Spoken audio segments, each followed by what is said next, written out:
ప్రభువు యేసుక్రీస్తు నామమున మీ అందరికీ శుభాభివందనాలు.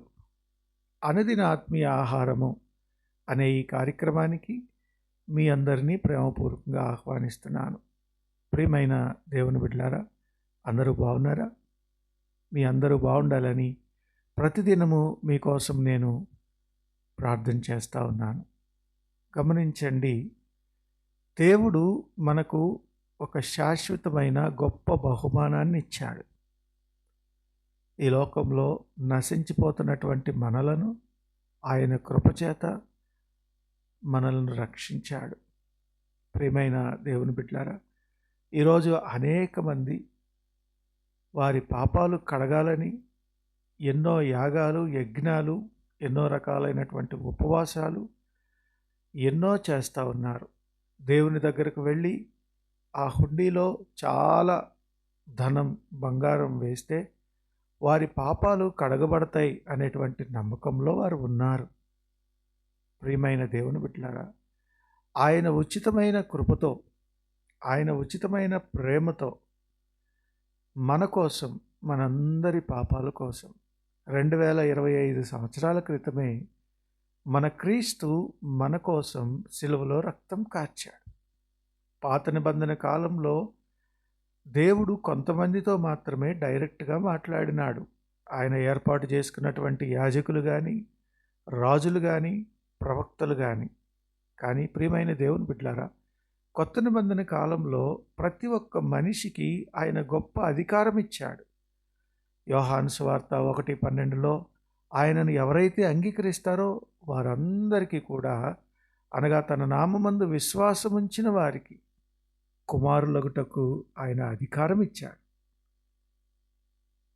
ప్రియమైన దేవుని బిడ్డలారా, అంతేకాదు, ఎఫ్సీలకు రాసినటువంటి పత్రిక 2వ అధ్యాయం 8వ వచనంలో ఇలా వ్రాయబడి ఉంది: మీరు విశ్వాసము ద్వారా కృపచేతనే రక్షించబడి ఉన్నారు. అది మీ వలన కలిగినది కాదు, దేవుని వరమే. ఈ రక్షణ కోసం మనము విశ్వాసం ఉంచితే చాలు.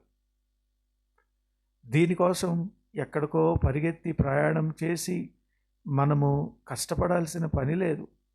మనకున్న ఆస్తిని, మనకున్న ధనాన్ని మనము వేయాల్సిన పని లేదు. ఆయన ఉచితమైన కృప. ప్రియమైన దేవుని బిడ్డలారా, ఒక్కసారి దేవుణ్ణి మన హృదయంలో వచ్చిన తర్వాత ఆ కలిగేటువంటి నెమ్మది, ఆ ఉన్నటువంటి ధైర్యం, దేవుడు మనతో ఉన్నాడనేటువంటి గొప్ప అనుభూతి ఇంకెవ్వరూ ఇవ్వలేరండి. అందుకనే ఎవరైతే నమ్మిక ఉంచి విశ్వాసం ఉంచుతారో వారందరూ ఆయన కృపచేత రక్షించబడినారు.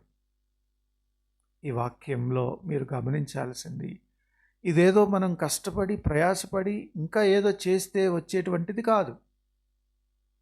ఆయన మనకిచ్చినటువంటి వరం.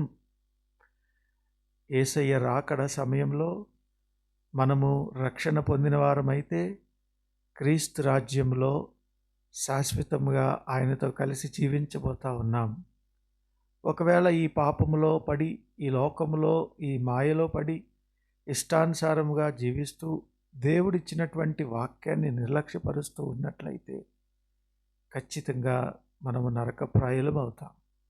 ప్రియమైన దేవుని బిడ్డలారా, ఒక్కసారి ఆలోచించండి. ఉచితమైన బహుమానం నీ కోసం ఎదురు చూస్తూ ఉంది.